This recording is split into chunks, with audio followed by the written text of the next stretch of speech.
الرحمن الرحیم اللہم صلی علی سیدنا و مولانا محمد و آلہ و صحبہ و بارک وسلم وصلو علیہ۔ بزم دعوت قرآن کے زیر اہتمام ہمارا یہ کورس سیرت النبی صلی اللہ علیہ وآلہ وسلم جاری و ساری ہے۔ پچھلے درس میں ہم نے نبی کریم علیہ الصلوۃ والسلام کی ابتدائی زندگی، آپ کا بچپن، آپ کا لڑکپن، آپ کی پیدائش کے وقت وقوع پذیر ہونے والے واقعات، آپ کی رضاعت، آپ کے بچپن کے جو 2 اسفار تھے وہ ہم نے سماعت کیے تھے۔ اس کے علاوہ جو قریش مکہ کا مشہور معاہدہ حلف الفضول، اس کے بارے میں ہم نے جانا تھا۔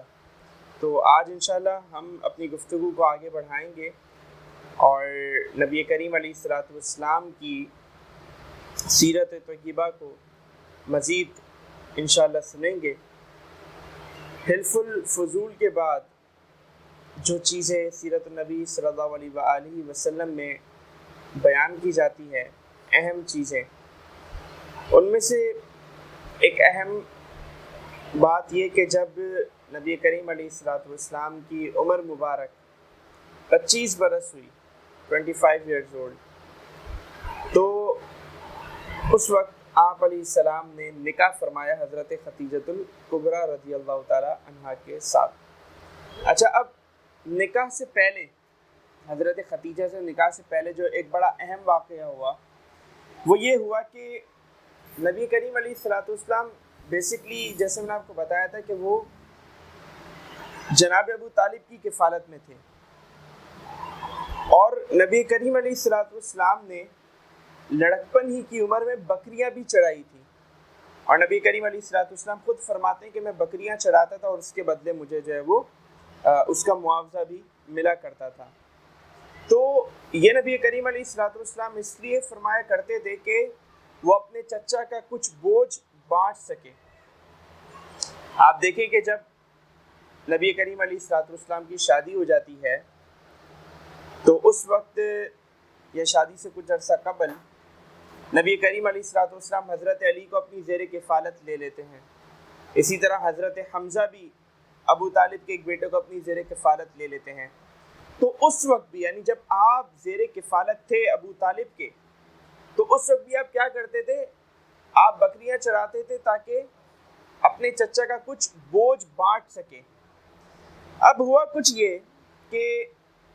نبی کریم علیہ الصلوۃ والسلام کی عمر مبارک جب، یعنی یوں سمجھے کہ نکاح سے پہلے جو آپ کی عمر ہوگی 20 سے 25 سال کے درمیان، تو اس وقت جناب ابو طالب جو تھے ان کی مالی حالت کچھ اچھی نہیں تھی، تو نبی کریم علیہ الصلوۃ والسلام نے یہ سوچا کہ کچھ تجارت وغیرہ کا معاملہ کیا جائے تاکہ اپنے چچا کا جو ہے وہ دست و بازو بنا جائے، ان کو سپورٹ کی جا سکے۔ تو جناب ابو طالب نے نبی کریم علیہ الصلوۃ والسلام سے بیان کیا کہ حضرت خدیجۃ الکبریٰ وہ مکے کی مشہور خاتون ہیں، تاجرہ خاتون ہیں، اور ان کے تجارتی قافلے سفر کرتے ہیں، تو وہ ایسا بندہ تلاش کر رہی ہیں جو بندہ کیا ہو، اچھا بندہ ہو، تجارت کے معاملات میں صادق و امین ہو، تاکہ ان کے تجارتی معاملے کو، تجارتی قافلے کو اچھی طرح جو ہے وہ اس کے ساتھ ڈیل کر سکے، ان کے سامان تجارت کو بیچ سکے، اور وہ اس کو جو ہے وہ اچھا جو ہے وہ پروفٹ دیں گی، اچھا اس کو جو ہے وہ ایک معاوضہ دیں گی، کیونکہ وہ جو تجارت کا معاملہ تھا وہ کیا تھا؟ مداربت تھا۔ بیسکلی مداربت کیا ہوتا ہے کہ ایک شخص کا پیسہ ہوتا ہے اور ایک شخص کی محنت ہوتی ہے، ایک شخص اپنا مال لگاتا ہے اور ایک شخص اپنی اسکلز لگاتا ہے۔ تو یہ جو پارٹنرشپ ہوتی ہے، ایک تو ہوتا ہے پیسہ لگایا، وہ مشارکت میں آ جاتی ہے، ایک طرف سے مال ہو، ایک طرف سے محنت ہو، ٹائم ہو، اسکل ہو، تو وہ کیا کہلاتی ہے؟ مداربت کہلاتی ہے۔ تو ابو طالب نے کہا کہ آپ جائیں خدیجۃ الکبریٰ کے پاس اور ان سے جا کر بیان کریں۔ تو نبی کریم علیہ الصلوۃ والسلام نے فرمایا کہ نہیں، میں خود نہیں جاؤں گا، اگر ایسا ہوگا تو وہ مجھے خود بلا لیں گی اور مجھ سے معاملہ کروا لیں گی۔ اچھا، نبی کریم علیہ الصلوۃ والسلام اس وقت مکے میں صادق و امین مشہور ہو چکے تھے، ہر ایک کی زبان پر آپ کا لقب صادق و امین جاری ہو چکا تھا، ہر ایک آپ کو ایک شریف نفس، ایک نیک اور ایک پارسا آدمی کے طور پر، ایک پرہیزگار نوجوان کے طور پہ جانتا تھا۔ تو حضرت خدیجہ کو بھی اس بات کا علم تھا لہٰذا انہوں نے کسی کے ذریعے نبی کریم علیہ الصلوۃ والسلام تک یہ پیغام پہنچایا اور ان تک یہ پیغام پہنچایا کہ میں نے آپ کے چرچے سنے ہیں آپ کی صداقت و امانت کے، تو اگر آپ ایگری کرتے ہیں میرا تجارتی قافلہ لے جانے پر تو جتنا معاوضہ جتنا پروفٹ میں کسی اور کو دیتی ہوں اس سے زیادہ میں آپ کو دوں گی۔ نبی کریم علیہ الصلوۃ والسلام راضی ہو گئے اور یوں آپ حضرت خدیجہ کا جو سامان تجارت تھا، وہ جو تجارتی قافلہ تھا، اسے لے کر شام کی طرف نکل پڑے۔ اچھا، حضرت خدیجہ نے نبی کریم علیہ الصلوۃ والسلام کے ساتھ اپنا ایک غلام میسرہ اسے بھی روانہ کر دیا تاکہ وہ حضور علیہ السلام کی خدمت کرے، ان کی خدمت میں رہے۔ نبی کریم علیہ الصلوۃ والسلام جب ملک شام پہنچے تو وہاں پر پھر اسی طرح کا ایک واقعہ پیش آیا جیسا کہ آپ جب ابو طالب کے ساتھ گئے تھے تو واقعہ پیش آیا تھا کہ ایک راہب نے ابو طالب سے بات چیت کی تھی اور آپ کو پہچان لیا تھا۔ تو نبی کریم علیہ الصلوۃ والسلام جب وہاں پہنچے شام میں تو وہاں جس مقام پر آپ پہنچے تو بیان کیا جاتا ہے یہ وہی مقام تھا کہ جہاں آپ 12 سال کی عمر میں آئے تھے اور آپ تقریباً پھر 10-12 سال کے بعد وہیں آ رہے تھے۔ تو وہاں پر ظاہر سی بات ہے وہ گرجا بھی تھا، یعنی وہ عبادت گاہ بھی تھی، خانقاہ بھی تھی، لیکن وہ راہب تبدیل ہو چکا تھا اور اب جو وہاں پہ راہب تھا اس کا نام تھا نستورہ۔ اچھا، نستورہ نے جب نبی کریم علیہ الصلوۃ والسلام کو دیکھا تو اس نے میسرہ جو آپ کے ساتھ تھے، غلام تھے، ان سے پوچھا کہ یہ کون ہے؟ انہوں نے کہا کہ قریش کے رہنے والے ہیں اور قریشی ہیں، مکہ کے رہنے والے ہیں اور ان کا نام محمد ہے صلی اللہ علیہ وآلہ وسلم۔ تو نستورہ نے کہا کہ مجھے لگتا ہے کہ میں نے نبی آخر الزماں کے بارے میں جو کچھ پڑھا ہے، جو میں نے صفات ان کے بارے میں سن رکھی ہے، جو مجھے معلومات ہے، تو اس کی بنیاد پر میں کہتا ہوں کہ نبی آخر الزماں وہ شخصیت کوئی اور نہیں بلکہ یہی ہے۔ اور میں نے اس طرح انہیں پہچانا کہ یہ جو درخت ہے، جس درخت کے نیچے یہ اترے ہیں، اس درخت کے نیچے آج تک نبی کے علاوہ کوئی نہیں اترا، تو یہ جو ہے وہ ہو نہ ہو نبی آخر الزماں ہے اور تم ان کے ساتھ رہو، ان کا ساتھ دو، ان کی سپورٹ میں رہو اور ان سے الگ نہ ہو۔ اچھا، اب میسرہ نے جب یہ باتیں سنی تو بڑا چونکا اور پھر بہرحال نبی کریم علیہ الصلوۃ والسلام نے وہ تجارتی معاملہ کیا اور آپ علیہ السلام وقت سے پہلے فری ہو گئے۔ کیا مطلب کہ جتنا وقت اس سامان تجارت کو بیچنے میں لگتا، آپ نے اس سے کم وقت میں وہ سامان تجارت جو ہے وہ بیچ ڈالا۔ اچھا، اب جب واپسی کا سفر شروع ہوا تو مکے کے قریب جب نبی کریم علیہ الصلوۃ والسلام پہنچے، اس وقت حضرت خدیجہ اپنے گھر کی بالائی منزل پر وہ دور سے دیکھ رہی تھی اور انہیں جو ہے وہ تجارتی قافلہ آتا نظر آ رہا تھا، اپنی سہیلیوں کے ساتھ آپ تشریف فرما تھی۔ تو جب انہوں نے اس تجارتی قافلے کو دیکھا جس میں نبی کریم علیہ الصلوۃ والسلام بھی شریک تھے تو انہوں نے بڑا عجیب و غریب منظر دیکھا۔ انہوں نے دیکھا کہ ایک بادل نبی کریم علیہ الصلوۃ والسلام پر سایہ کیے ہوئے ہے اور نبی کریم علیہ الصلوۃ والسلام جب مکہ المکرمہ پہنچے، جب مکہ میں انٹر ہوئے، حضرت خدیجہ رضی اللہ تعالیٰ عنہ کے پاس آئے۔ وہ تجارتی قافلہ جب وہاں پہنچا، ایک تو حضرت خدیجہ اس معاملے کو دیکھ کر ویسے ہی بہت زیادہ جو ہے وہ تعجب کا شکار تھی، تو انہوں نے میسرہ کو بتایا کہ میں نے ایسا ایسا دیکھا اور یہ بڑی عجیب و غریب بات تھی، تو یہ کیا معاملہ ہے؟ تو میسرہ نے کہا کہ آپ اس ایک واقعے کی بات کرتی ہیں، میں نے تو سفر میں اس طرح کے کئی عجیب و غریب واقعات اور عجیب و غریب چیزیں دیکھی جو نبی کریم علیہ الصلوۃ والسلام کے ساتھ پیش آئیں۔ اور پھر حضرت خدیجہ کو اس تجارتی قافلے میں پہلے سے زیادہ پروفٹ ہوا اور میسرہ نے نبی کریم علیہ الصلوۃ والسلام کے بارے میں جب حضرت خدیجہ کو بتایا کہ انہوں نے کس طرح سامان تجارت فروخت کیا کہ کسی قسم کی کوئی غلط بیانی نہیں، کسی قسم کا کوئی جھوٹ نہیں، کوئی قسم نہیں، نارمل طریقے سے جو ہے آپ نے اپنا سامان تجارت بیچ دیا، آپ کی جو ایک اسکلز تھی، تاجرانہ اسکلز، اس کی بنیاد پر آپ نے وقت سے پہلے ہی جو ہے وہ سارا سامان تجارت بیچ دیا اور اسے سیل کر دیا۔ تو یہ تمام باتیں دیکھ کر حضور علیہ السلام کی صداقت و امانت کو چرچا تو وہ پہلے ہی سن چکی تھی، لیکن مزید اپنے غلام کی زبانی انہوں نے جب حضور علیہ السلام کے اخلاق کے بارے میں سنا، آپ کے بارے میں مزید جانا اور پھر وہ عجیب و غریب واقعہ کہ آپ پر بادل نے سایہ کیا ہوا تھا. تو یہ تمام چیزیں مجموعی طور پر یہ ذریعہ بن گئی نبی کریم علیہ الصلوۃ والسلام کی طرف ان کی محبت کا، کہ ان کا دل حضور علیہ السلام کی طرف مائل ہوا. اور پھر انہی کی طرف سے نبی کریم علیہ الصلوۃ والسلام کو نکاح کا جو ہے وہ پیغام پہنچایا گیا، جسے نبی کریم علیہ الصلوۃ والسلام نے قبول فرمایا. اور یوں حضرت خدیجہ رضی اللہ تعالی عنہا کا نبی کریم علیہ الصلوۃ والسلام سے نکاح ہو گیا. حضرت خدیجہ کی عمر اس وقت 40 برس تھی، اور آپ کی 2 شادیاں آلریڈی ہو چکی تھیں، اور ان دونوں کا انتقال ہو چکا تھا. اور مکہ کے بڑے بڑے سردار، بڑے بڑے تاجر وہ حضرت خدیجہ سے نکاح کی خواہش رکھتے تھے، لیکن حضرت خدیجہ جو ہے وہ نکاح کا ارادہ بالکل ترک کر چکی تھی. لیکن نبی کریم علیہ الصلوۃ والسلام سے انہوں نے جو ہے وہ نکاح فرما لیا. تو یہ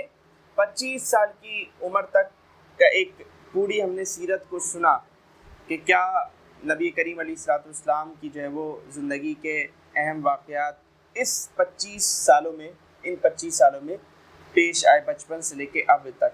اچھا، اب اگر ہم آگے چلیں 25 سال سے آگے،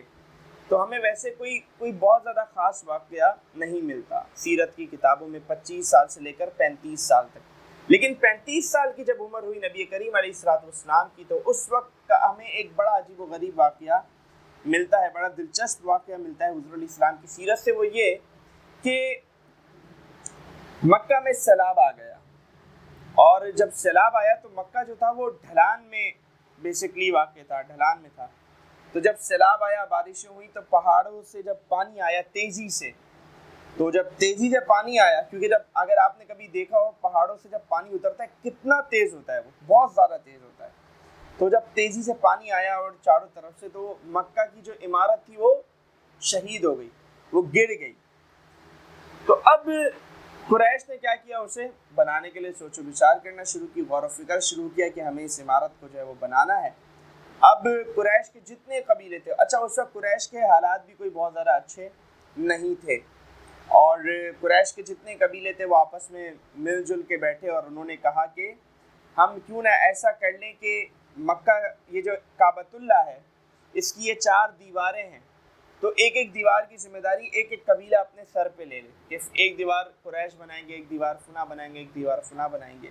تو یوں وہ جو دیواریں تھیں چاروں کعبۃ اللہ کی، وہ کیا ہو گئی، ڈیوائیڈ ہو گئی. اچھا، جیسے میں نے آپ کو بتایا کہ اس وقت مالی حالات کچھ اچھے نہیں تھے، مالی حالات جو ہے وہ فائنینشیل جو پوزیشن تھی وہ اسٹرانگ نہیں تھی. تو اس وقت کیا ہوا، پیسہ کم تھا، اور قریش نے قسم کھائی ہوئی تھی کہ مکہ یہ جو کعبۃ اللہ ہے اس کی تعمیر میں ہم حرام کا 1 روپیہ نہیں لگائیں گے، ہم جو لگائیں گے حلال آمدنی سے لگائیں گے. تو ویسے ہی حالات سخت تھے، اور پھر جب انہوں نے حلال جو ہے وہ آمدنی سے جو کنٹریبیوشن کیا، تو وہ کنٹریبیوشن اتنا نہیں تھا کہ کعبۃ اللہ پراپر طور پر تعمیر ہو سکتا. تو انہوں نے کیا کیا، انہوں نے کعبۃ اللہ کی جو تعمیر تھی اسے تھوڑا سا چھوڑ دیا، تھوڑا سا اس طرح چھوڑ دیا کہ آج جو ہم دیکھتے ہیں حتیم پتہ ہے آپ کو کیا ہے؟ تو وہ حتیم بیسکلی کعبے کا حصہ ہے، وہ کعبۃ اللہ کا حصہ ہے، لیکن وہ کعبۃ اللہ وہاں پر تعمیر نہیں ہے. دیوار جو ہے اس حتیم کو شامل نہیں ہے، دیوار نے اس حتیم کو نہیں جو ہے وہ گھیرا ہوا. تو وہ ان کے پاس چونکہ پیسے کم تھے، ان کی آمدنی کم تھی، لہٰذا انہوں نے اس حصے کو چھوڑ دیا اور کعبۃ اللہ جو ہے وہ تعمیر کر دی، اور اتنا حصہ باہر رہ گیا. اچھا، نبی کریم علیہ الصلوۃ والسلام نے پھر اس تعمیر کو چھیڑا نہیں، اس تعمیر کو حضور علیہ الصلوۃ والسلام نے برقرار رکھا، اور جیسی وہ تھی آپ علیہ السلام کے دور تک، جب تک آپ علیہ السلام زندہ رہے وہ ایسی رہی. پھر حضور علیہ الصلوۃ والسلام کے دور کے بعد جب ایک مرتبہ تعمیر ہوئی، غالباً حضرت زبیر نے وہ تعمیر کروائی تھی، تو اس میں انہوں نے حتیم کو شامل کر لیا، اور کعبۃ اللہ کو جو ہے وہ دیواریں جو تھی وہ حتیم میں بھی وہ اس کو جو ہے وہ انہوں نے شامل کر لیا. لیکن پھر جب اس کے بعد ایک اور مرتبہ جب تعمیر ہوئی کعبۃ اللہ کی، وہ غالباً حجاج بن یوسف نے کروائی تھی یا کسی اور نے کروائی تھی. تو جب اس نے وہ تعمیر کروائی تو اس نے پھر حتیم باہر رہنے دیا، پھر حتیم جو ہے وہ دوبارہ اس کے اندر شامل نہیں ہوا، حتیم باہر ہی رہا. تو خیر یہ ہمارے لیے ایک نعمت کے طور پر ہے کہ اگر حتیم میں نماز پڑھنے کا موقع مل جائے، حتیم میں 2 گھڑی کھڑے رہنے کا موقع مل جائے تو یہ بالکل ویسا ہے کہ جیسے آپ نے کعبۃ اللہ کی اس چار دیواری کے اندر نماز پڑھی یا اس چار دیواری کے اندر آپ کھڑے رہے. تو یہ ایک نعمت ہے, ایک رحمت ہے, اور نبی کریم علیہ السلام نے بھی اسے برقرار رکھا تھا. تو بہرحال وہ جو تعمیر تھی وہ حتیم جو ہے وہ اس میں رہ گیا اور انہوں نے جو ہے وہ چار دیواریں تعمیر کر لی. اچھا, جب تعمیر مکمل ہو گئی تو اب ایک بڑا دلچسپ مرحلہ آیا, اور وہ یہ کہ حجر اسود کو خانہ کعبہ کی دیوار پر لگانا تھا, نصب کرنا تھا. تو جب حجر اسود کو خانہ کعبہ کی دیوار پر نصب کرنے کی باری آئی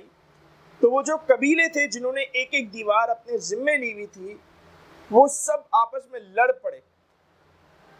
اور ہر ایک یہ کہنے لگا کہ بھائی حجر اسود تو میں ہی اس دیوار پہ لگاؤں گا. اچھا, اب نا اتنی جو ہے نا وہ لڑائی اتنی شدید ہو گئی کہ کچھ لوگوں نے, کچھ قبیلوں نے باقاعدہ خون میں انگلیاں ڈبو کر قسمیں کھا لی. مطلب خون میں انگلیاں ڈبونے کا مطلب یہ تھا کہ اب جو ہماری یہ قسم ہے بالکل پکی قسم ہے, ہم خون بہا دیں گے لیکن اس سے پیچھے نہیں ہٹیں گے, ہم خانہ کعبہ کی دیوار پر حجر اسود کو نصب کر کے چھوڑیں گے. تو یہ جو ہے انہوں نے جو ہے وہ قسم اٹھا لی. اچھا, اب جب قسم اٹھا لی ہے پھر کیا ہوا؟ پھر یہ ہوا کہ وہ آپس میں لڑ پڑے, لیکن ایک بوڑھا آدمی آگے بڑھا ان میں سے, قریش میں سے, اور اس نے کہا کہ تم آپس میں لڑ رہے ہو تو میری ایک تجویز مان لو اگر تم چاہو, اور وہ یہ کہ جو شخص کل اس حدود حرم میں سب سے پہلے داخل ہوگا وہ جو فیصلہ کرے گا ہم قبول کر لیں گے. کل جو بھی شخص اس حدود حرم میں سب سے پہلے داخل ہوگا ہم اس کی بات کو مان لیں گے. تو اب اگلا دن جب آیا تو سب اس انتظار میں تھے کہ حدود حرم میں کون داخل ہوگا, اور حدود حرم میں جو شخصیت سب سے پہلے داخل ہوئی وہ ہے آپ کے اور میرے آقا نبی کریم علیہ السلام. جب نبی کریم علیہ السلام کو لوگوں نے حدود حرم میں بالکل جو ہے وہ سب سے پہلے داخل ہوتے دیکھا, اور جب لوگوں کو پتہ چلا کہ جو شخصیت حدود حرم میں سب سے پہلے داخل ہوئی ہیں وہ محمد عربی کی ذات گرامی ہے, تو وہ سب یہ پکار اٹھے کہ یہ شخصیت صادق و امین ہے اور یہ جو فیصلہ کریں گی ہمیں قبول ہے. وہ بوڑھے نے تجویز کیا دی تھی کہ جو پہلے داخل ہو فیصلہ جو دے وہ اس کو قبول کرنا ہے. اور جب نبی کریم علیہ السلام داخل ہوئے تو سب نے کیا کہا کہ جو فیصلہ کریں گے ہمیں قبول ہے, کیونکہ یہ کیا ہے, صادق اور امین ہے. سبحان اللہ. اچھا, اب آپ ذرا دیکھیں, ذرا غور کریں, حضور علیہ السلام کی عمر 35 برس ہے. 35 برس کی جو عمر ہوتی ہے وہ ایک نوجوانی کی عمر ہوتی ہے, اور اس وقت قریش کے بڑے بڑے سردار موجود تھے, بوڑھے افراد موجود تھے, اور بوڑھے افراد کے ہوتے ہوئے بڑے لوگوں کے ہوتے ہوئے نوجوانوں کا فیصلہ جو ہے وہ کسے قبول ہو سکتا ہے. لیکن یہ حضور علیہ السلام کی صداقت و امانت تھی, یہ نبی کریم علیہ السلام کی شرافت و عظمت کے ڈنکے تھے کہ جو ان کے دلوں میں گونج رہے تھے, سینوں میں بج رہے تھے. تو جب حضور علیہ السلام آئے تو انہوں نے کہا میں قبول ہے جو فیصلہ کریں گے. اور پھر آپ دیکھیں حضور علیہ السلام نے کیسا فیصلہ فرمایا. حضور نے فرمایا کون کون قبیلہ چاہتا ہے کہ وہ حجر اسود کو خانہ کعبہ کی دیوار پہ نصب کرے. تو آگے بڑھ گئے قبیلے والے, ہم چاہتے ہیں. تو حضور علیہ السلام نے فرمایا کہ ہر قبیلہ اپنا ایک نمائندہ, اپنا ایک سردار, اپنا ایک ریپرزینٹیٹیو مقرر کر لے. تو یہی ہوا, سب نے اپنا ایک نمائندہ جو ہے وہ مقرر کر لیا. وہ نمائندہ آگے بڑھے, نبی کریم علیہ السلام نے اپنی چادر بچھائی, اس میں حجر اسود رکھا, سب سے کہا کہ اس چادر کو اٹھا لو. ان سب نمائندوں نے چادر کو اٹھایا, وہ چادر لے کر آگے بڑھے, خانہ کعبہ کی دیوار تک پہنچے, اور پھر نبی کریم علیہ السلام نے حجر اسود اٹھا کر خانہ کعبہ کی دیوار پہ نصب کر دیا. تو آپ دیکھیں کیسا خوبصورت فیصلہ تھا کہ آپ علیہ السلام کے اس فیصلے کی بدولت وہ قریش جو تلواریں نکال چکے تھے, خون کے پیاسے بن چکے تھے ایک دوسرے کے, ابھی تک جو مل جل کر خانہ کعبہ تعمیر کر رہے تھے, لیکن کیا ہوا, تلواریں نکل گئی. لیکن حضور علیہ السلام کے اس فیصلے کی بدولت کیا ہوا, امن ہو گیا, سکون ہو گیا, اور اس فیصلے کی بدولت وہ جو اتنی بڑی جنگ ہونی تھی وہ جنگ کیا ہو گئی, ٹل گئی. تو یہ نبی کریم علیہ السلام کی زندگی کا ایک بڑا اہم واقعہ ہے اعلان نبوت سے پہلے کا, جب آپ علیہ السلام کی عمر مبارک 35 برس تھی. اچھا, اب جب ہم آگے بڑھتے ہیں مزید نبی کریم علیہ الصلوۃ والسلام پر جو پہلی وحی نازل ہوئی وہی 40 ایئرس میں، یعنی جب آپ علیہ الصلوۃ والسلام کی عمر مبارک 40 سال تھی اس وقت آپ پر پہلی وحی نازل ہوئی۔ اب ہم 35 سے 40 سال کے عرصے کو اگر ہم دیکھیں تو اس میں ہمیں اگر کچھ واقعات نظر آتے ہیں تو کوئی خاص واقعہ ایسا نظر تو نہیں آتا، لیکن ایک جیسے ہمیں ایک واقعہ یہ ملتا ہے، واقعہ تو نہیں ہے، مطلب جو کچھ ہمیں بنیادی معلومات ملتی ہے وہ یہ کہ نبی کریم علیہ الصلوۃ والسلام کے اس زمانے میں، اس ٹائم پیریڈ میں موحدین عرب سے بڑے اچھے تعلقات ہیں۔ موحدین مطلب موحد مطلب جو مشرک نہیں تھے، موحد تھے، اللہ تبارک و تعالیٰ کو ایک مانتے تھے۔ تو نبی کریم علیہ الصلوۃ والسلام کی جو گیدرنگ تھی، حضور علیہ السلام کے جو دوست احباب تھے جن کے ساتھ حضور علیہ السلام کا اٹھنا بیٹھنا تھا، وہ کون لوگ تھے؟ وہ موحد لوگ تھے، وہ موحد تھے۔ تو یہ ہمیں ایک بات ملتی ہے کہ وہ نبی کریم علیہ الصلوۃ والسلام کا وہ جو ٹائم پیریڈ تھا، وہ جو عمر تھی، وہ جن لوگوں کے ساتھ گزرتی تھی وہ لوگ کون تھے؟ وہ کوئی مشرک نہیں تھے۔ ایک تو حضور علیہ الصلوۃ والسلام خود شرک سے دور، خود ہر طرح کے برے کام سے دور، اور پھر دوسرا کہ آپ کی جو دوستی تھی وہ کس سے تھی؟ وہ موحد لوگوں سے تھی، وہ ایرو غیروں سے نہیں تھی، وہ مشرکین سے نہیں تھی، وہ موحد لوگوں سے تھی۔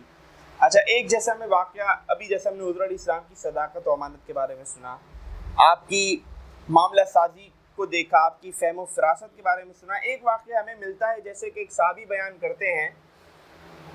ایک صحابی حضور علیہ السلام کی بارگاہ میں ایک مرتبہ حاضر ہوئے تو لوگوں نے جو ہے وہ نبی کریم علیہ الصلوۃ والسلام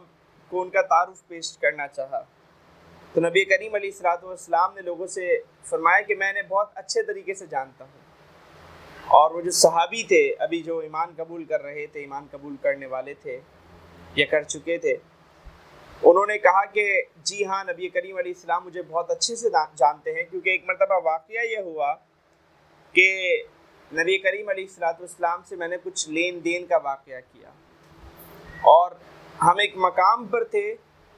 اور میں نے نبی کریم علیہ السلام سے یہ وعدہ کیا کہ آپ یہاں ٹھہریں اور میں بس جاتا ہوں اور میں وہ چیز لا کر آپ کے سپرد کر دیتا ہوں۔ وہ کہتے ہیں کہ نبی کریم علیہ الصلوۃ والسلام وہاں تشریف فرما تھے، میں چلا گیا کہ میں وہ چیز لاؤں اور حضور کے سپرد کر دوں،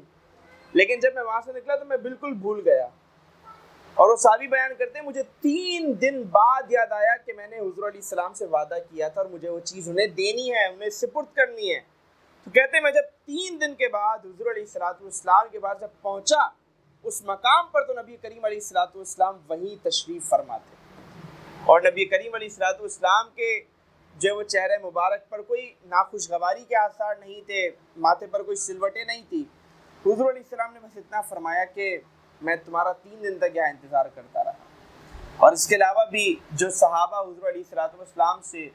تعلق میں تھے وہ یہ بیان کرتے ہیں کہ ہم نے نبی کریم علیہ الصلوۃ والسلام کو کبھی بھی لین دین کے معاملے میں کبھی کوئی ایسا معاملہ کرتے نہیں دیکھا جو نفرت کا باعث بنے یا جو ناپسندیدہ ہو۔ تو یہ نبی کریم علیہ الصلوۃ والسلام کی جو زندگی تھی 30 سے 35 یا 25 سے 40 برس کے درمیان کی، اس میں یہ کچھ باتیں تھی، آپ کا لین دین، آپ کے تعلقات، آپ کی ایکٹیویٹیز اور یہ ساری باتیں۔ اور پھر 40 سال کی عمر میں آپ پہ پہلی وحی نازل ہوئی جب آپ غار حرا میں تھے۔ تو آپ علیہ الصلوۃ والسلام غار حرا کیوں جاتے تھے؟ بیسکلی 40 سال سے کچھ وقت قبل نبی کریم علیہ الصلوۃ والسلام کی جو عادت مبارکہ تھی وہ تھوڑی سی تبدیل ہو گئی۔ آپ علیہ الصلوۃ والسلام غار حرا میں جاتے اور کئی دنوں کے لیے جاتے، کھانا پانی لے کر جاتے، کھانا پانی ختم ہوتا پھر آتے، پھر لے کے چلے آتے، اور اللہ تبارک و تعالیٰ کی عبادت میں آپ مشغول رہتے، غور و فکر کرتے اس اللہ تبارک و تعالیٰ کی جو ہے وہ مخلوقات میں، اس کے جو ہے وہ کائنات میں، آسمان زمین اور ان تمام چیزوں کا مشاہدہ کرتے، اس میں غور و فکر کرتے، اللہ تبارک و تعالیٰ کی عبادت کرتے، اور یہ آپ کا روٹین تھی آپ کی، کئی دنوں تک آپ غار حرا میں تشریف فرما رہتے۔ اور پھر کیا ہوا، آپ کی یہ روٹین جاری تھی، آپ کی یہ پریکٹس برقرار تھی کہ رمضان کے مہینے میں ایک مرتبہ آپ غار حرا میں تشریف فرما تھے، تو آپ پر پہلی وحی نازل ہوئی کہ جب آپ کی عمر مبارک 40 برس تھی۔ اچھا، جب پہلی وحی نازل ہوئی تو اس کا واقعہ بھی ہم نے سن رکھا ہے، وہ بڑا دلچسپ ہے۔ وہ یہ کہ حضرت جبریل امین حاضر ہوتے ہیں اور نبی کریم علیہ الصلوۃ والسلام سے عرض کرتے ہیں اقرا، پڑھیے، نبی کریم علیہ السلام فرماتے ما انا بقارئ، میں پڑھنے والا نہیں، میں نہیں پڑھتا۔ حضور علیہ السلام نے کیا فرمایا؟ میں نہیں پڑھتا۔ جبریل امین کہتے ہیں اقرا، آپ پڑھیے۔ نبی کریم علیہ السلام فرماتے ہیں اچھا ما انا بقارئ، تو جبریل امین حضور علیہ السلام کو معانقہ کرتے ہیں، جیسے ہم گلے لگاتے ہیں ویسے تھوڑا سا دبوچتے ہیں، پھر ان سے عرض کرتے ہیں ما انا بقارئ۔ تو تیسری مرتبہ بھی نبی کریم علیہ السلام نہیں پڑھتے، پھر جبریل امین عرض کرتے ہیں اقرأ بسم ربک الذی خلق، پڑھیے اپنے رب کے نام سے جس نے پیدا فرمایا انسان کو۔ تو پھر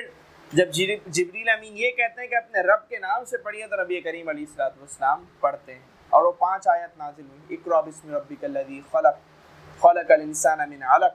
اقرأ وربک الاکرم الذی علم بالقلم علم الانسان ما لم یعلم۔ تو یہ 40 سال کی عمر میں غار حرا میں آپ علیہ السلام پر پہلی وحی جبریل امین کے ذریعے نازل ہوئی۔ جب پہلی وحی آپ پر نازل ہوئی تو یہ واقعہ بالکل ایک نارمل واقعہ نہیں تھا، معمول سے ہٹ کے تھا کہ ایک فرشتے کا آنا اور آپ کو دبوچنا، آپ سے کہنا اقرأ بسم ربک الذی خلق۔ تو نبی کریم علیہ السلام کے ساتھ جب یہ واقعہ پیش آیا تو آپ چونکہ بشر بھی تھے نا، آپ بشر بھی تھے، نور تو ہم مانتے ہیں، نور تو آپ تھے، لیکن آپ کی جو حقیقت تھی وہ کیا تھی؟ آپ بشر تھے۔ تو ایک بشر جو ہوتا ہے، ایک انسان جو ہوتا ہے، اس کے ساتھ کچھ انسانی تقاضے بھی ہوتے ہیں۔ تو جب بھی کسی انسان کے ساتھ کوئی نارمل سے ہٹ کر کوئی واقعہ پیش آئے، کوئی معمول سے ہٹ کر واقعہ پیش آئے، تو وہ تھوڑا سا گھبرا سا جاتا ہے، وہ تھوڑا سا عجیب و غریب فیل کرتا ہے۔ تو نبی کریم علیہ السلام کے ساتھ بھی یہی معاملہ آیا کہ جب وحی نازل ہوئی تو نبی کریم علیہ السلام تھوڑا سا آپ گھبرا گئے کہ کیا معاملہ ہوا ہے، اور نبی کریم علیہ السلام فوراً گھر تشریف لے گئے، اور گھر جا کر آپ نے حضرت خدیجہ سے فرمایا کہ مجھے کمبل اڑاؤ، اور پھر حضرت خدیجہ نے آپ کو کمبل اڑایا، اور پھر نبی کریم علیہ السلام نے پوری وہ رودات سنائی، اور آپ نے حضرت خدیجہ سے فرمایا کہ مجھے اپنی جان کا خطرہ ہے۔ تو حضرت خدیجہ رضی اللہ تعالیٰ عنہا نے اس موقع پر نبی کریم علیہ السلام کو گویا موٹیویٹ کیا، آپ کی وہ ہمت بندھائی، آپ کو سپورٹ کیا، آپ کو سہارا دیا، اور آپ سے عرض کیا کہ آپ کی جان کو خطرہ کیسے ہو سکتا ہے، اللہ تبارک و تعالیٰ آپ کو نقصان کیسے پہنچا سکتا ہے، کیونکہ آپ تو یتیموں کا سہارا ہیں، آپ تو مسکینوں کی مدد کرنے والے ہیں، آپ تو صادق و امین ہیں، آپ نے تو آج تک کسی کا دل نہیں دکھایا، آپ نے تو آج تک کسی سے کوئی غلط بات ہی نہیں کی، آپ تو نیک ہیں، آپ تو لوگوں کا ساتھ دیتے ہیں، لوگوں کی مدد کرتے ہیں۔ تو ایک ایسا شخص جس کے اندر اتنی خوبیاں ہوں، اسے اللہ تبارک و تعالیٰ کیسے نقصان پہنچا سکتا ہے؟ اور پھر حضرت خدیجہ نبی کریم علیہ السلام کو اپنے چچا زاد بھائی ورقہ بن نوفل کے پاس لے گئیں۔ یہ ورقہ بن نوفل یہ عیسائی تھے اور توریت اور انجیل کے بہت بڑے عالم تھے۔ یہ جب نبی کریم علیہ السلام ان کے پاس گئے تو ورقہ بن نوفل نے جب حضور علیہ السلام کی باتیں سنی تو ورقہ بن نوفل نے کہا کہ مجھے لگتا ہے کہ یہ وہی فرشتہ ہے جو حضرت موسیٰ کے پاس آیا، جو حضرت عیسیٰ کے پاس آیا، اور اب یہ آپ کے پاس آیا ہے اور آپ پر وحی لایا ہے، اور مجھے لگتا ہے کہ آپ اللہ تبارک و تعالیٰ کے آخری نبی ہیں، اور آپ کی قوم جب آپ یہ دعوت و تبلیغ کا کام شروع کریں گے تو آپ کی قوم آپ کو اس شہر مکہ سے نکال دے گی، اور کاش کہ جب آپ یہ دعوت و تبلیغ کا کام کریں تو میں اس وقت موجود ہوں اور میں آپ کا سہارا بنوں۔ تو نبی کریم علیہ السلام نے جب یہ سنا کہ میری قوم مجھے نکال دے گی تو حضور علیہ السلام نے فرمایا کہ واقعی میری قوم مجھے شہر سے نکال دے گی؟ تو انہوں نے کہا کہ ہاں، آپ کی قوم آپ کو شہر سے نکال دے گی۔ اور ہر نبی کے ساتھ ایسا ہی ہوا کہ اسے اپنی قوم کے لوگوں سے کیا کرنی پڑی؟ ہجرت کرنا پڑی، کہ قوم نے ان کی بات نہیں مانی۔ تو نبی کریم علیہ السلام کے ساتھ یہ جو ہے وہ وحی کا معاملہ پیش آیا۔ تو اب تک کی جو ہم نے گفتگو سنی، تو اعلان نبوت سے پہلے کہ جتنے واقعات تھے وہ تمام کے تمام ہم نے سماعت کر لی، جو امپورٹنٹ باتیں تھیں، جو اہم واقعات تھے اعلان نبوت سے پہلے کہ وہ تمام کے تمام ہم نے الحمدللہ سن لیے۔ اچھا، اب جب وحی آئی، پہلی وحی، تو اس کے پھر کچھ عرصے بعد تک وحی کا جو سلسلہ تھا وہ موقوف ہو گیا۔ اب وحی کچھ عرصے تک نہیں آ رہی۔ نبی کریم علیہ السلام بھی جو ہے وہ بے چین سے ہو گئے، آپ کی طبیعت میں کچھ بے چینی آ گئی کہ وحی کیوں نہیں آ رہی۔ اور پھر کچھ عرصے بعد آپ ایک مقام پر جا رہے تھے کہ آپ نے دیکھا وہی فرشتہ یعنی جبریل امین جو آپ پر پہلی مرتبہ وحی لے کر آئے تھے وہ آسمان اور زمین کے درمیان ایک کرسی پر بیٹھے ہوئے ہیں. اور پھر انہوں نے نبی کریم علیہ الصلوۃ والسلام کو اللہ تبارک و تعالیٰ کی وحی پہنچائی, ایک اور پیغام پہنچایا, اور وہ کیا تھا؟ یا ایھا المدثر قم فانذر, اے چادر اوڑھنے والے, قم اٹھیے, فانذر اور کیا کریں؟ ڈرائیے. کیا کریں؟ ڈرائیے. یعنی یہاں سے نبی کریم علیہ السلام کو باقاعدہ تبلیغ کا حکم ارشاد فرمایا رب تبارک و تعالیٰ نے. اب نبی کریم علیہ الصلوۃ والسلام باقاعدہ جو ہے وہ اعلان نبوت گویا کرنے لگے ہیں اور لوگوں کو اللہ تبارک و تعالیٰ کی طرف بلانے لگے ہیں. اچھا, اب یہ جو بات ہے نا, اعلان نبوت آپ کا فرمانا اور لوگوں کو اللہ تبارک و تعالیٰ کی طرف بلانا, یہ بیسکلی یہ 3 حصوں میں ڈیوائیڈڈ ہے. یہ بحث 3 حصوں میں کیا ہے؟ ڈیوائیڈڈ ہے. یہ جو دعوت اسلام ہے اس کے 3 مرحلے ہیں. کتنے؟ 3 سٹیپس ہیں. نبی کریم علیہ السلام نے لوگوں کو جو اللہ کی دعوت دی, اللہ تبارک و تعالیٰ کے دین کی طرف بلایا, اس کے 3 مرحلے ہیں. پہلا مرحلہ کیا تھا کہ جب یہ وحی آئی یا ایھا المدثر قم فانذر, بیان کیا جاتا ہے کہ پہلی اور اس دوسری وحی میں کم و بیش 6 مہینے کا جو ہے وہ فاصلہ تھا. تو جب یہ وحی آئی قم فانذر تو نبی کریم علیہ السلام نے اس وقت خفیہ طور پر تبلیغ فرمانا شروع کی, خفیہ طور پہ.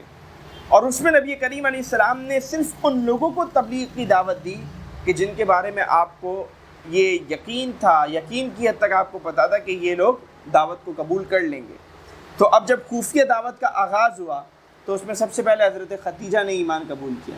پھر حضرت ابو بکر صدیق, حضرت علی اور حضرت زید بن حارثہ. جو ہمارے یہاں ایک ترتیب ہے, عورتوں میں حضرت خدیجہ, مردوں میں ابو بکر صدیق, بچوں میں حضرت علی اور غلاموں میں حضرت زید بن حارثہ. ان چاروں نے ایمان قبول کیا. پھر حضرت ابو بکر صدیق کی دعوت سے حضرت عثمان, حضرت سعد بن ابی وقاص, حضرت عبد الرحمن بن عوف, یہ بڑے بڑے صحابہ, کبار صحابہ جو کہ جن کی پوزیشن بھی اسٹرانگ تھی کسی نہ کسی حد تک, اور جو بڑے صحابہ تھے, انہوں نے حضرت ابو بکر صدیق کی دعوت پر لبیک کہا اور انہوں نے بھی اسلام کو قبول کیا. اور پھر اس کے بعد ہم دیکھتے ہیں کہ غلام بھی نبی کریم علیہ الصلوۃ والسلام کی دعوت پر جو ہے وہ لبیک کہتے ہوئے ہمیں نظر آتے. 3 سال تک خفیہ تبلیغ چلی. کتنی؟ 3 سال تک خفیہ تبلیغ. اس کے بعد رب تبارک و تعالیٰ نے نبی کریم علیہ الصلوۃ والسلام کو حکم فرمایا وَأَنذِرْ عَشِيرَتَكَ الْأَقْرَبِينَ, کہ اے محبوب اب آپ اٹھیے, خفیہ تبلیغ سے ایک اسٹیپ آگے بڑھائیں, وَأَنذِرْ اور ڈرائیں, عشیرتک الاقربین اپنے قریبی رشتہ داروں کو. اب یہ دعوت اسلام کا دوسرا مرحلہ ہے کہ جب نبی کریم علیہ السلام نے خفیہ تبلیغ سے آگے بڑھ کر اپنے قریبی رشتہ داروں کو اللہ تبارک و تعالیٰ کی طرف بلانا شروع کیا. اچھا, اب اس میں کیا ہوا؟ نبی کریم علیہ الصلوۃ والسلام ایک دن کوہ صفا پر تشریف لے گئے اور آپ علیہ الصلوۃ والسلام نے اپنے جو ہے وہ رشتہ داروں کو پکارا, اور آپ علیہ الصلوۃ والسلام نے جو ہے وہ فرمایا کہ یا معاشر قریش, اس کوہ صفا کی چوٹی پر تشریف فرما ہو کر آپ نے اپنے قریشیوں کو پکارا, یا معاشر قریش, اے قریش کے گروہ. تو جب قریش نے سنا کہ نبی کریم علیہ السلام پہاڑ پر چڑھے ہوئے ہیں اور اعلان کر رہے ہیں تو وہ قریب آ گئے, پہاڑ کے قریب آ گئے کہ حضور علیہ السلام کیا بات فرمانے لگے ہیں. تو حضور علیہ السلام نے اس موقع پر ان سے فرمایا کہ اے گروہ قریش, اگر میں کہوں کہ اس پہاڑ کے پیچھے ایک لشکر ہے جو ابھی آئے گا اور تمہیں تباہ و برباد کر دے گا, کیا تم میری یہ بات مان لو گے؟ تو قریش مکہ جو حضور علیہ السلام کے رشتہ دار تھے قریش, انہوں نے یک زبان ہو کر کہا کہ ہاں بالکل, کیونکہ ہم نے ہمیشہ آپ کو سچ بولتا ہوا پایا, صادق و امین پایا. نبی کریم علیہ السلام نے اس موقع پر فرمایا تو اے گروہ قریش سنو, میں یہ کہتا ہوں کہ اللہ تبارک و تعالیٰ پر ایمان لے آؤ, میں اس کا بھیجا ہوا نبی ہوں, مجھ پر ایمان لے آؤ, ورنہ اللہ تبارک و تعالیٰ تمہیں جہنم کا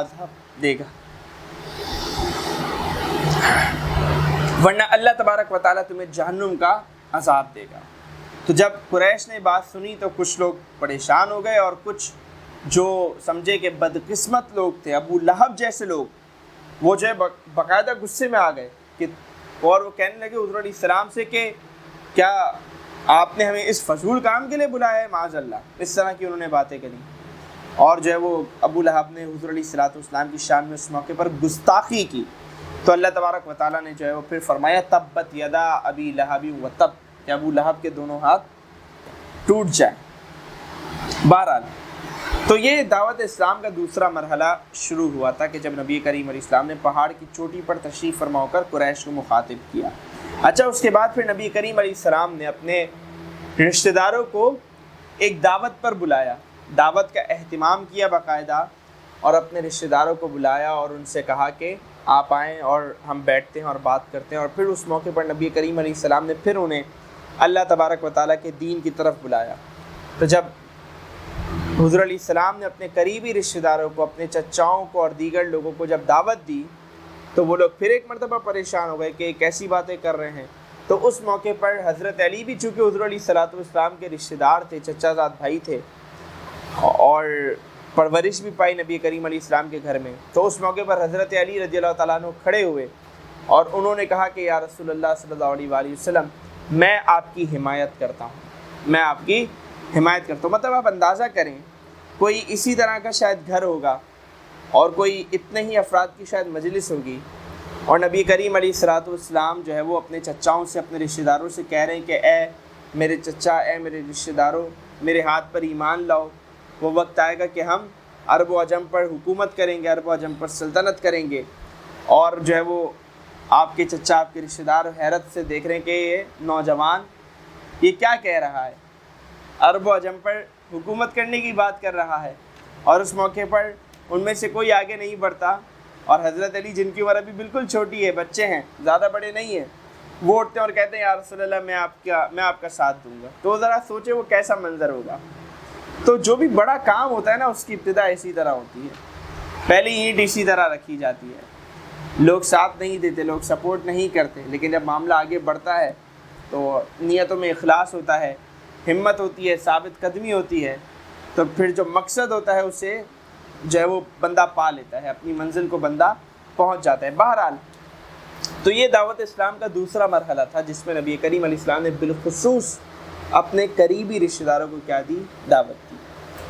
اب اللہ تبارک و تعالیٰ نے پھر وحی نازل فرمائی فَاصْدَعْ بِمَا تُؤْمَرْ وَأَعْرِضْ عَنِ الْمُشْرِكِينَ، کہ اے محبوب فَاصْدَعْ بِمَا تُؤْمَرْ وَأَعْرِضْ عَنِ الْمُشْرِكِينَ، کہ مشرکین سے کنارہ کیجئے، اور جو اللہ نے آپ کو حکم دیا ہے اب آپ اس کی گویا اعلانیہ تبلیغ شروع فرما دیں۔ تو خفیہ تبلیغ 3 سال، اس کے بعد رشتہ داروں کو تبلیغ، اور اب اللہ نے حکم فرمایا کہ اب اعلانیہ تبلیغ آپ شروع فرما دیں۔ تو یوں نبی کریم علیہ الصلوۃ والسلام نے پھر اعلانیہ تبلیغ شروع فرما دی، اور پھر جب وہ اعلانیہ تبلیغ شروع ہوئی تو پھر اس کے بعد کیا ہوا؟ جوق در جوق لوگ ایمان قبول کرنے لگے، بالخصوص جو غلام تھے، جو کمزور لوگ تھے، وہ نبی کریم علیہ الصلوۃ والسلام کے حلقہ اسلام میں داخل ہونے لگے۔ اور پھر ہم دیکھتے ہیں کہ یہ وہ دور تھا، یہ وہ پوائنٹ تھا کہ جہاں سے پھر کفار مکہ نے نبی کریم علیہ السلام پر اور آپ علیہ السلام کے ماننے والوں پر ظلم و ستم کے پہاڑ توڑنا شروع کر دیے۔ حضرت عمار بن یاسر، ان کی والدہ حضرت سمیہ، انہیں ابو جہل نے شہید کیا، اسلام کی راہ میں شہید ہونے والی سب سے پہلی خاتون۔ حضرت خباب، انہیں کس طرح ظلم کیا جاتا، حضرت بلال، ان پر کس طرح ظلم کیا جاتا، اور بھی کنیزیں جو لونڈیاں تھیں، حضرت زنیرہ ان میں ایک تھی، اور بھی بہت ساری جو ہے وہ کنیزیں تھیں، انہوں نے جب ایمان قبول کیا تو پھر ان پر جو ہے وہ ظلم و ستم کا ایک جو ہے وہ سلسلہ شروع ہو گیا، یہاں تک کہ حضرت عثمان، حالانکہ اچھے اسٹرانگ آدمی تھے، لیکن ان پر بھی جو ہے وہ ایمان لانے کی وجہ سے ان کے چچا نے بہت زیادہ ظلم و ستم کیا۔ اسی طرح حضرت سعید بن زید کے بارے میں آتا ہے کہ آپ اچھے خاصے رئیس آدمی تھے، لیکن آپ پر بھی جو ہے آپ کے چچا نے بہت زیادہ جو ہے وہ ظلم و ستم کیا۔ لیکن کیا جتنا بھی انہوں نے ظلم و ستم کیا، نبی کریم علیہ الصلوۃ والسلام اپنی کوششوں سے پیچھے نہیں ہٹے، بالکل نہیں ہٹے، یہاں تک کہ ایک مرتبہ ایک کافر نبی کریم علیہ الصلوۃ والسلام کے پاس آیا، مجلس لگی ہوئی تھی قریش کی، اور حضور علیہ السلام حرم میں موجود تھے، قریش بھی اپنا ایک گروہ بنا کر وہاں موجود تھے۔ تو قریش نے کیا کہا کہ ذرا آؤ ان سے بات کر کے آتے ہیں، ان کا ایک بڑا اچھا شخص تھا کہ جس کو بولنے پر بڑی مہارت تھی. وہ حضور علیہ السلام کے پاس گیا اور ان سے کہا کہ اے محمد کیا معاملہ ہے کہ تمہیں کسی سے نکاح کرنے کی خواہش ہے, کسی لڑکی سے, وہ کروا دیتے ہیں, پیسہ چاہیے وہ دے دیتے ہیں, کیا چاہیے تمہیں جو چاہیے ہم دیں گے, لیکن ان چیزوں سے پیچھے ہٹ جاؤ. یہ جو تم دعوت دے رہے ہو, خدا کی طرف بلا رہے ہو, تم ان سے جو ہے وہ کیا ہو جاؤ, پیچھے ہٹ جاؤ. تو اس موقع پر نبی کریم علیہ السلام پر اللہ تبارک و تعالیٰ نے سورہ سجدہ کی آیات نازل فرمائی, اور حضور علیہ السلام نے سورہ سجدہ کی آیات اس شخص کو جب پڑھ کر سنائی تو وہ شخص جو مکے کا فصیح و بلیغ آدمی تھا اور جسے اپنی زبان پر مہارت تھی, بولنے میں ماہر تھا, جب اس نے قرآن کا وہ کلام سنا حضور علیہ السلام کی زبان مبارک سے, تو اس کا دل جو ہے نا وہ اس کو جھنجھوڑنے لگا, اور وہ حضور علیہ السلام سے کہنے لگا کہ رک جائیں اور نہ پڑے, میرا کلیجہ پھٹ جائے گا. اور پھر وہ قریش کے پاس, کفار کے پاس واپس آئے اور کہا کہ وہ جو سناتے ہیں وہ نہ کہانت ہے, نہ جادو ہے, نہ شاعری ہے, نہ سحر ہے, کچھ بھی نہیں ہے. وہ جو سناتے ہیں وہ واقعی اللہ کا کلام ہے. اور اے گروہ قریش سنو, یہ جو شخص ہے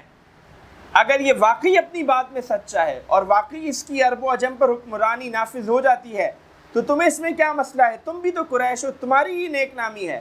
اور اگر یہ فیل ہو جاتا ہے تو تمہیں اس میں کیا مصیبت ہے, تمہیں اس میں کیا پرابلم ہے, یہ جو کر رہے ہیں انہیں کرنے دو. تو یہ جو ہے وہ کفار مکہ کے ایک شخص نے نبی کریم علیہ السلام سے جب قرآن سنا تو اس کے یہ کمنٹس تھے. اور پھر آپ دیکھیں کفار مکہ نے کیسا ستایا. ابو لہب بالخصوص, جہاں حضور تبلیغ کے لیے جاتے, قریش میں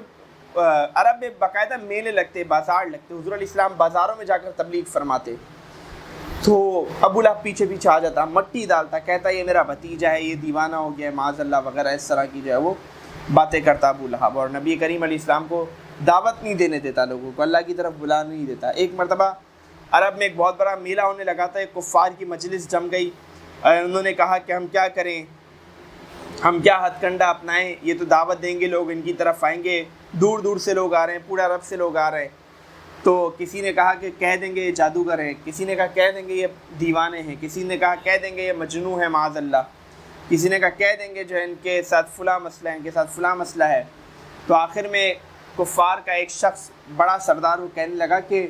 تم یہ باتیں کہہ تو رہے ہو, لیکن تم خود بتاؤ کیا تم یہ سمجھتے ہو کہ واقعی وہ ایسے ہیں؟ اگر تم یہ نہیں سمجھتے دل سے تو وہ دوسرا کیا تسلیم کرے گا؟ تو یوں جو ہے وہ اس طرح کا معاملہ ہوا. پھر ہم یہ بھی دیکھتے ہیں کہ ایک موقع پر کفار نے ابو طالب کا, جیسے میں نے شروع میں بھی ذکر کیا تھا کہ وہ نبی کریم علیہ السلام کے سامنے جو ہے وہ سیدھا پلائی ہوئی دیوار بن کے کھڑے ہوئے تھے تاکہ کفار آپ کو نقصان نہ پہنچا سکے. تو ایک مرتبہ کفار کی جب بس ہو گئی, کفار نے دیکھا کہ یہ مقصد سے پیچھے ہی نہیں ہٹ رہے, باز ہی نہیں آ رہے, تو ابو طالب کے پاس گئے اور کہا کہ آپ اپنے بھتیجے کو سمجھا لیجیے,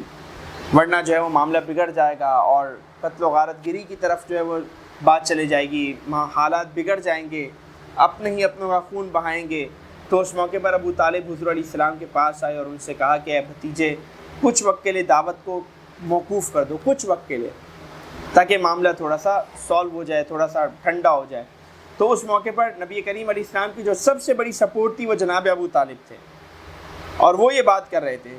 لیکن آپ دیکھیں کہ نبی کریم علیہ السلام اپنے مقصد سے کتنے مخلص تھے کہ آپ نے فرمایا اے چچا اگر یہ میرے ایک ہاتھ میں چاند ایک ہاتھ میں سورج رکھ دیں تب بھی میں اس مقصد سے باز نہیں آؤں گا. جب ابو طالب نے اپنے بھتیجے کا جذبہ دیکھا تو وہ پھر کھڑے ہو گئے نبی کریم علیہ السلام کے ساتھ. تو یہ ایک پورا سلسلہ تھا کہ آپ پر وحی کا آنا 40 سال کی عمر میں, پھر تبلیغ کا سلسلہ شروع ہونا, پہلے خفیہ تبلیغ 3 سال, پھر اس کے بعد قریبی رشتہ داروں کو تبلیغ, پھر کھلے عام تبلیغ, اور پھر شروع میں جو ہے وہ کچھ خاص لوگوں کا اسلام قبول کرنا. کھلے عام تبلیغ کے بعد جو ہے وہ بالخصوص لونڈیوں اور غلاموں کا جو ہے وہ آپ پر ایمان لانا, پھر ان پر ظلم و ستم ہونا, دیگر صحابہ کرام پر بھی ظلم و ستم ہونا, اور پھر اس کے بعد جو ہے یہ واقعات کفار کی طرف سے بار بار رکاوٹیں, بار بار روکنے کی سازشیں, اور ظلم و ستم اب بڑھتا جا رہا ہے کیونکہ دعوت سے تو پیچھے نہیں ہٹے نا. آپ دیکھیں کتنی بڑی بات کہہ دی حضور علیہ السلام نے, ایک ہاتھ پہ چاند ایک ہاتھ پہ سورج رکھ دیں تو تب بھی میں باز نہیں آؤں گا. تو جب کفار تک یہ بات پہنچی تو انہوں نے کہا کہ اب تو ہم اور جو ہے وہ ظلم و ستم کریں گے. تو یوں انہوں نے ظلم و ستم مزید بڑھا دیا. اب جب ظلم و ستم مزید بڑھ گیا تو اس کے بعد کیا ہوا, اب ہمیں پھر تاریخ اسلام میں اس مکی زندگی میں، اس مکی دور میں بڑے اہم واقعات ملتے ہیں، اور انشاءاللہ پھر وہ ہم اگلی اپنی نشست سے سنیں گے۔ اس میں جیسے ایک واقعہ ہجرت حبشہ کا ہے، ایک واقعہ پھر سفر طائف کا ہے، پھر اس میں سفر معراج آتا ہے، پھر شاب ابی طالب ہے، پھر بیعت عقبہ اولیٰ و ثانیہ ہے، اور پھر ہجرت مدینہ ہے۔ تو انشاءاللہ جو ہے وہ ان تمام واقعات کو پھر ہم کوشش کریں گے کہ اگلے ہفتے سماعت کریں، اور اگلے ہفتے انشاءاللہ ہماری چوتھی کلاس ہوگی، تو اس میں ہم ہجرت تک کے انشاءاللہ تمام واقعات کو سن لیں گے۔ تو یوں انشاءاللہ 4 نشستوں میں ہماری پوری مکی زندگی انشاءاللہ کمپلیٹ ہو جائے گی۔ تو اللہ تبارک و تعالیٰ سے دعائیں جو کچھ سنا اسے یاد رکھنے، اس پر عمل کرنے، اسے آگے پہنچانے کی توفیق عطا فرمائے۔ آمین بجاہ نبی الامین صلی اللہ علیہ وآلہ وسلم۔ آمین۔ الحمدللہ رب العالمین والعاقبۃ للمتقین، والصلاۃ والسلام علی سید الانبیاء والمرسلین۔ اللہم ربنا آتنا فی الدنیا حسنہ وفی الآخرۃ حسنہ وقنا عذاب النار۔ اللہم آمین برحمتک یا ارحم الراحمین، بحق لا الہ الا اللہ محمد رسول اللہ۔